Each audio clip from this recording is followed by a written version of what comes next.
నమస్కారం, city news తెలుగుకి స్వాగతం. ఈనాటి ముఖ్యాంశాలు. పరిపాలన తెలుగులోనే జరగాలి, ఉత్తర్వులు మాతృభాషలోనే ఉండాలి. ప్రపంచ తెలుగు మహాసభల్లో వక్తల పిలుపు.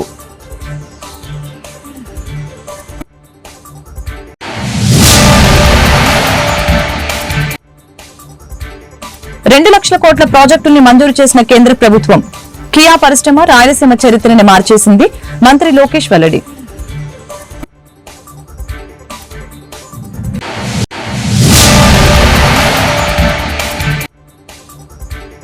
కూటమి ప్రభుత్వంపై 6 నెలల్లోనే ప్రజా వ్యతిరేకత. జెండా మోసిన ప్రతి కార్యకర్తకు అండగా ఉంటాం. వైఎస్ జగన్ ప్రకటన.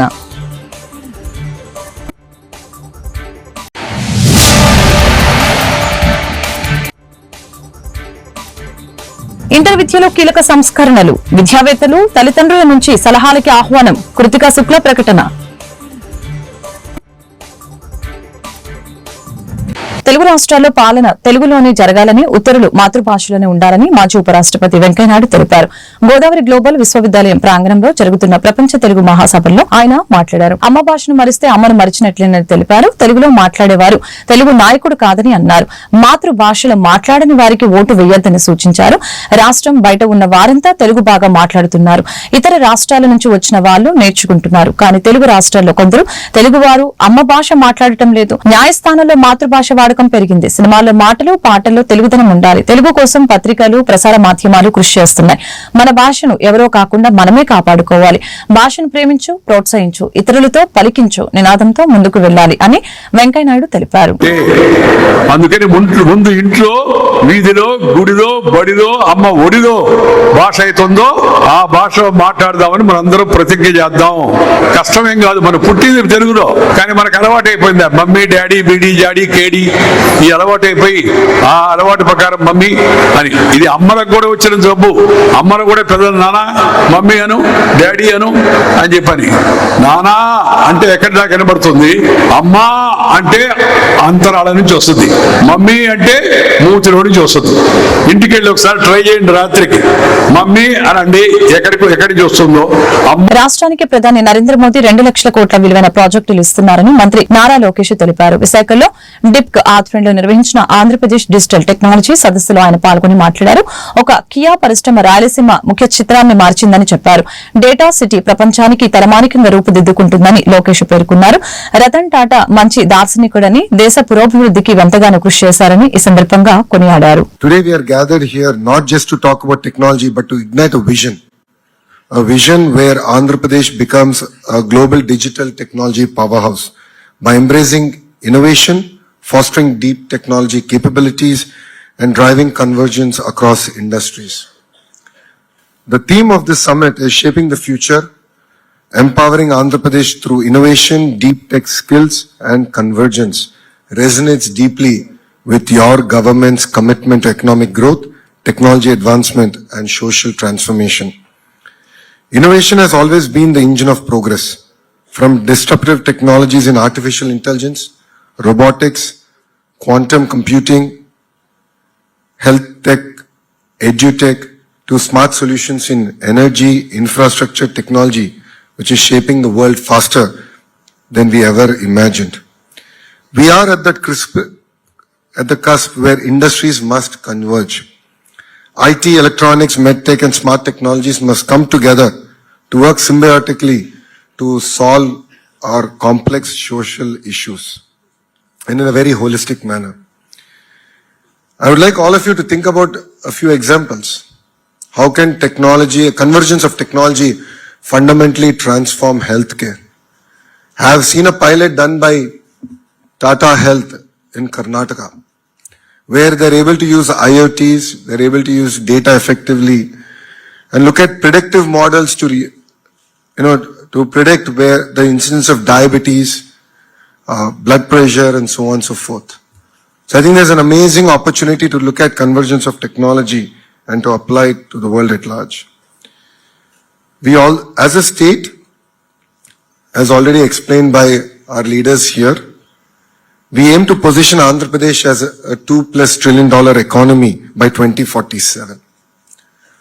For all of you here, I'm not sure how many of you know Vision 2020. I would like you to raise your hands if you have ever heard of Vision 2020. So I see all the gray hairs raising their hands. Okay, I also have a gray beard, so I'll raise my hand.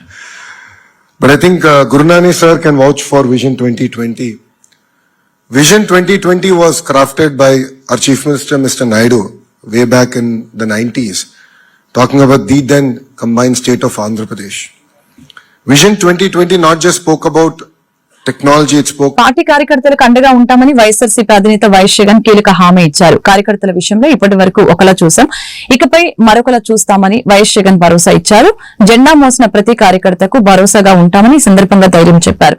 ప్రభుత్వ వ్యతిరేకం రావడానికి కనీసం ఏడాదైనా పడుతుంది కదా అని అందరూ అనుకుంటున్నారు. కానీ 6 నెలలకి కూటమి ప్రభుత్వ తీవ్ర ప్రజా వ్యతిరేకంని ఎదుర్కొంటుంది. ఎన్నికల్లో ఇచ్చిన వాగ్దానాలని, మేనిఫెస్టోలో ఇచ్చిన హామీలని పూర్తిగా గాలికి వదిలివేసింది. ప్రతి ఇంట్లో ఇదే చర్చ కొనసాగుతుంది. మనం ఇచ్చిన పథకాలని రద్దు చేశారు, అవి అమలు కావటం లేదని తెలిపారు.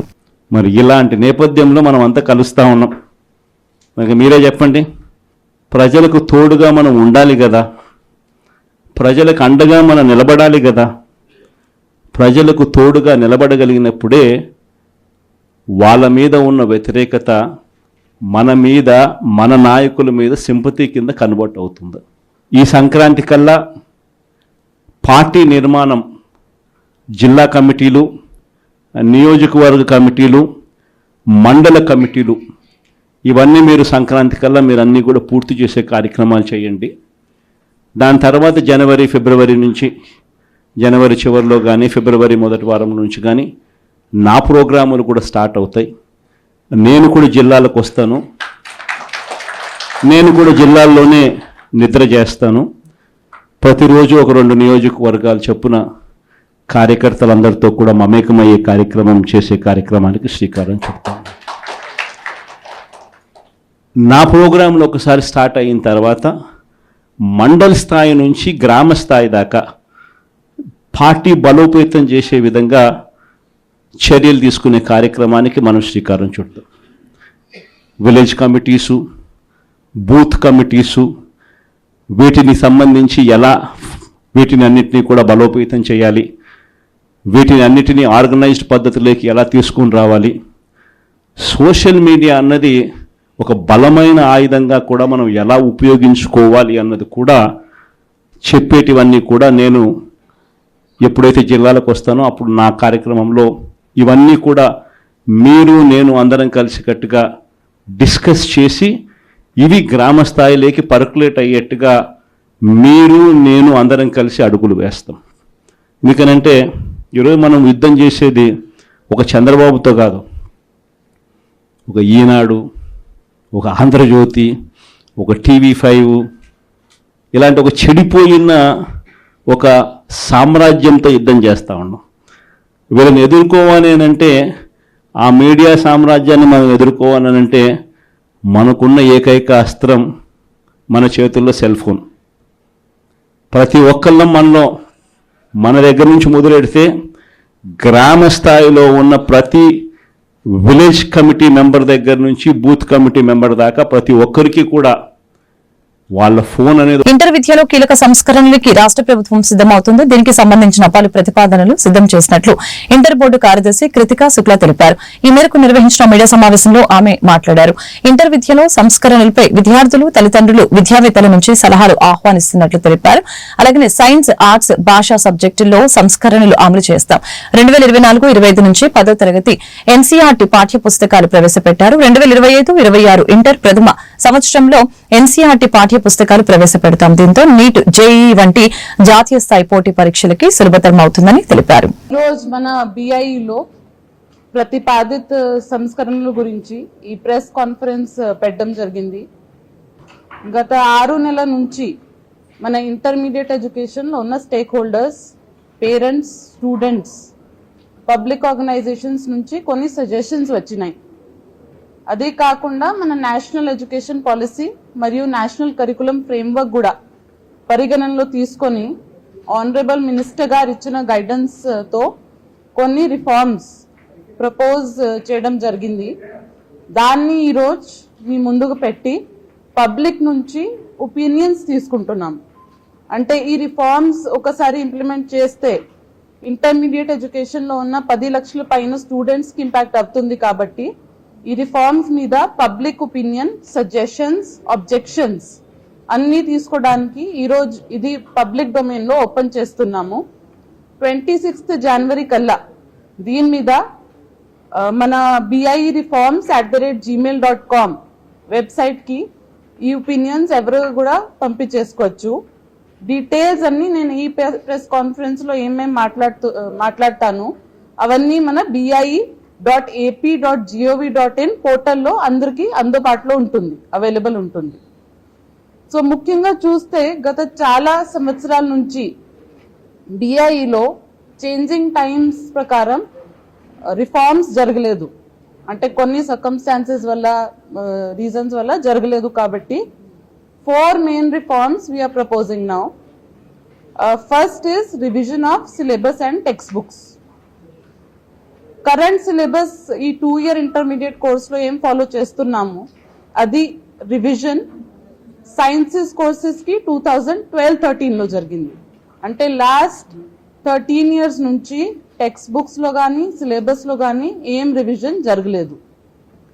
ఆర్ట్ సబ్జెక్ట్ కి 2014-15 లో జరిగింది. సో 10 years నుంచి there has been no revision in BIE in art subjects. Similarly, languages ki 2018-19 లో రివిజన్ జరిగింది for first year. Last 5-6 years నుంచి ఏం రివిజన్ జరగలేదు. ఇంకా స్కూల్ ఎడ్యుకేషన్ డిపార్ట్మెంట్ కూడా 10th క్లాస్ లో ఈ సంవత్సరం నుంచి NCERT బుక్స్ ఇంట్రడ్యూస్ చేశారు. సో ఆటోమేటికలీ ఆ స్టూడెంట్స్ కి స్మూత్ ట్రాన్సిషన్ ఇవ్వాలంటే NCERT తో మ్యాచ్ చేస్తూ దానికి తగ్గట్టు బాపట్ల జిల్లా చీరాలలో అన్నా క్యాంటీన్ కూటమి నాయకులు సందర్శించారు. ఈ సందర్భంగా కూటమి నాయకులు మీడియాతో మాట్లాడారు. నియోజకవర్గం ప్రీతమ నాయకులు శ్రీ మద్దులూరి మాలకొండయ్య గారు ఆదేశానుసారం ఈరోజు అన్నా క్యాంటీన్ని పర్యవేక్షించడం జరిగింది. నేను నా బృందం అందరూ కూడా కలిసి వచ్చి ఇక్కడ అందరినీ కూడా విచారించడం, వాళ్ళ యొక్క సంతృప్తికరమైనటువంటి మాటలు విని మాకు ఎంతో ఆనందదాయకంగా ఉంది. ఇది బాబు గారు పెట్టినటువంటి పథకాన్ని మధ్యలో గత 5 సంవత్సరాలు ఆపినటువంటి దుర్మార్గమైనటువంటి ప్రభుత్వాన్ని మళ్ళా పోగానే ఈరోజు మళ్ళా స్థాపించి మళ్ళా ఈ యొక్క కార్యక్రమాన్ని నిర్వహించడం తెలుగుదేశం ప్రభుత్వం, కూటమి ప్రభుత్వానికి ఎంతో హర్షణీయం, చాలా అభినందనీయం. అయితే ఇక్కడ ఎంతోమంది పేదలు ఎక్కడెక్కడి నుండో వచ్చి ఇక్కడ భోజనం చేసి కడుపు నిండా హాయిగా ఆనందంగా హ్యాపీగా ఉంటున్నారు అనేది మాకు అర్థమవుతా ఉంది. అయితే కొద్దిగా రైస్ విషయంలో కొంచెం ఏదో వీళ్ళు 450 గ్రాములు పెట్టమని ఆదేశం ఉందట. మరి 450 గ్రాములు కరెక్ట్గా వీళ్ళు పెడుతున్నారా అని అంటే కొద్దిగా తగ్గించి పెడుతున్నారా అనేది కొంచెం అర్థమవుతా ఉంది మాకు. అది కొంచెం మేము సవరించడానికి దాన్ని గట్టిగా వాళ్ళకి చెప్పి దాన్ని సవరించడం కూడా చేస్తున్నాము. ఇక ముందు ఆ ప్రాబ్లం కూడా ఇక్కడ భోజనం చేసే వాళ్ళకి లేకుండా చాలా జాగ్రత్తగా వీళ్ళు వాళ్ళకి వచ్చిన వాళ్ళకి సర్వీస్ చేస్తారని, మంచిగా అందరి కడుపు నింపి అందరి ఆకలిని తీరుస్తారని బాబు గారు పెట్టినటువంటి ఈ పథకాన్ని ఈరోజు అన్నా క్యాంటీన్ ఎలా పనిచేస్తుంది, అక్కడ ఎలా క్వాంటిటీగా ఉంది అనేది మన ఎమ్మెల్యే గారి సూచనల మేరకు ఆయన ఆదేశానుసారం మేము ఈరోజు కూటమి ప్రభుత్వం తరఫున మేము ఇక్కడ చెక్కింగ్ రావడం జరిగింది. దీనికి రమేష్ గారు, నేను, మా బృందం వచ్చాం. అయితే ఇక్కడ అంతా బాగానే ఉంది, వాళ్ళు చాలా ఆనందంగా ఫీల్ అవుతున్నారు. ఈ పథకం పెట్టినందుకు మరి వారు పేదవాళ్ళలో ఆనందం వ్యక్తం అవుతుంది. మాకు ఒకటే ప్రతి వాళ్ళు కాకపోయినా ఇక్కడ ఒక 100 మంది భోంచేస్తే అందరూ ఒక 5 మాకు రైస్ కొంచెం క్వాంటిటీ తగ్గింది అని మా దృష్టికి తీసుకురావడం జరిగింది.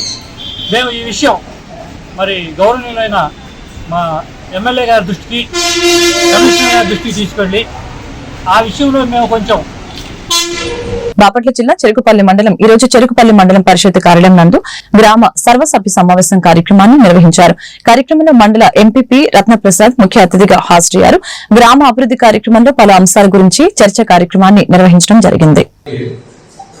ఇక్కడ ఈ సందర్భంలో మనం గుర్తుపెట్టుకోవాల్సింది ఏంటంటే ఇది 5 ఇయర్స్ ప్రోగ్రామ్, 5 సంవత్సరాల ప్రణాళిక. ఇవాళ అప్లికేషన్ ఇస్తే మనం వెబ్లో అప్లోడ్ చేసి పెడితే ఈ 5 ఇయర్స్ లో వాళ్ళకి ఎప్పుడు ఇంట్రెస్ట్ ఉంటుందో మనం దానికి శాంక్షన్ చేయడానికి అవకాశం ఉంటుంది. ఫర్ ఎగ్జాంపుల్ గవర్నమెంట్ కనుక యూనిట్ కాస్ట్ రైస్ చేసింది అనుకోండి, రైస్ చేస్తే వీళ్ళకే లబ్ధి వస్తుంది. ఒకవేళ రైస్ చేయకపోతే అది యూనిట్ కాస్ట్ లో తీసుకోవాలి. హౌసింగ్ ప్రోగ్రామ్ కనుక ఏదైనా ఉంది అని అంటే ఒకే ఒక స్కీమ్ ఇది ఒకటండి, 2.0 ప్రస్తుతానికి రన్నింగ్ లో ఉన్నటువంటిది. దీని గురించి కొంచెం లబ్ధిదారులకి ఈ సభ ద్వారా మేము చెప్తుంది ఏంటంటే ఈ 2.5 lakhs కాబట్టి ఈ 2.5 lakhs ఇది గవర్నమెంట్ కన్ఫర్మ్ చేసింది. దీంట్లో ఎన్హాన్స్మెంట్ ఏదో ఉంటే అందరికీ వర్తిస్తుంది కాబట్టి దయచేసి ముందుకు వచ్చి అప్లికేషన్ ఇవ్వాల్సిందిగా ఈ సభ ద్వారా నేను గౌరవ ఎంపీటీసీ, గౌరవ సర్పంచ్, మండల స్థాయి అధికారులు, సెక్రటరీస్, ఇతర ప్రజాప్రతినిధులు, అధికారులందరికీ నమస్కారం. నేను హౌసింగ్ డిపార్ట్మెంట్ ఏఈగా పనిచేస్తాను మండలంలో. ఇప్పుడు ప్రస్తుతానికి ఇక్కడ మనకి ఒకే ఒక స్కీమ్, ఆన్ గోయింగ్ స్కీమ్ ప్రధానమంత్రి ఆవాస్ యోజన 2.0 దాన్ని డిమాండ్ క్యాప్చర్ చేస్తున్నాం. డిమాండ్ క్యాప్చరింగ్ అంటే వెబ్ లో అప్లోడ్ చేసిన తర్వాత సెంట్రల్ గవర్నమెంట్ మనకి ఎవ్రీ 3 months ఒకసారి శాంక్షన్స్ ఇస్తుందండి. ఆ ప్రోగ్రామ్ ఒకటి నడుస్తుంది. దీనికి సంబంధించి యూనిట్ కాస్ట్ 2,50,000. ఇప్పుడు ఈ 2,50,000 అని అనౌన్స్ చేశాము, గవర్నమెంట్ అనౌన్స్ చేసింది. దీంట్లో central government contribution, state government contribution రెండు కలిపి 2.5 lakhs అండి. మొన్నటిదాకా ఉన్నటువంటి స్కీము 1,80,000, దాన్ని ఎన్హాన్స్ చేసి 70,000 కలిపి 2,50,000 చేశారు. దానికి సంబంధించి మీ అందరి ద్వారా అప్లికేషన్స్ కూడా మేము యూనిట్ చెప్పిన లాస్ట్ టైం మీటింగ్ లో కూడా చెప్పుకున్నాము. ఇప్పటి వరకు మండలం నుంచి 38 అప్లికేషన్లు మాత్రమే వచ్చినాయి. ఇక్కడ మాకు ఉన్నటువంటి ఫీడ్బ్యాక్ ప్రకారం ఏమంటున్నారంటే 4 lakhs 5 lakhs ఉందంటున్నారు, మీరేంటి 2,50,000 ఉందంటున్నారు అని చెప్పని ఎక్కువ మంది ఇంజనీరింగ్ స్టూడెంట్లను, కొంతమంది Saint Ann's College of Engineering and Technology చీరాల్లో ఇంటర్నెట్ ఆఫ్ థింగ్స్ మరియు ఆర్టిఫిషియల్ ఇంటెలిజెన్స్ మరియు మెషిన్ లెర్నింగ్ విభాగ విద్యార్థులకి బూట్ క్యాంప్ మరియు హ్యాక్థాన్ నిర్వహించడం జరిగిందని కళాశాల సెక్రటరీ వనమ రామకృష్ణరావు మరియు కరెస్పాండెంట్ శ్రీమంతుల లక్ష్మణరావు తెలియజేశారు.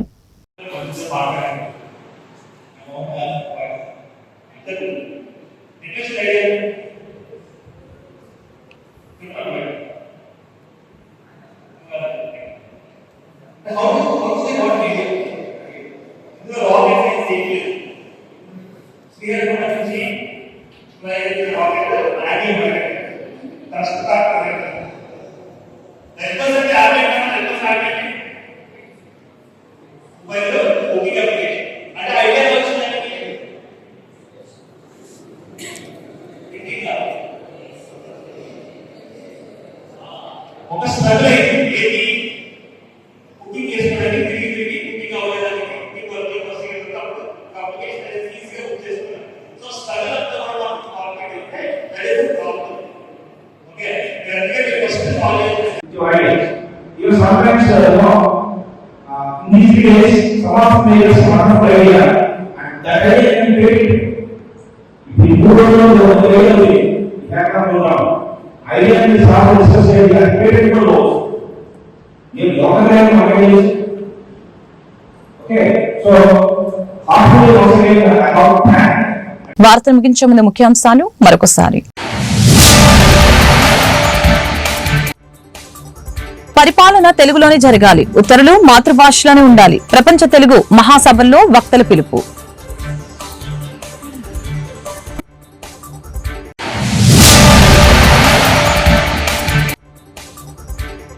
రెండు లక్షల కోట్ల ప్రాజెక్టుల్ని మంజూరు చేసిన కేంద్ర ప్రభుత్వం.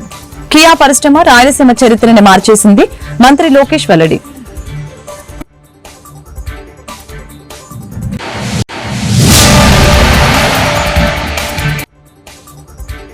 కూటమి ప్రభుత్వంపై 6 నెలల్లోనే ప్రజా వ్యతిరేకత, జెండా మోసిన ప్రతి కార్యకర్తకు అండగా ఉంటాం, వైఎస్ జగన్ ప్రకటన.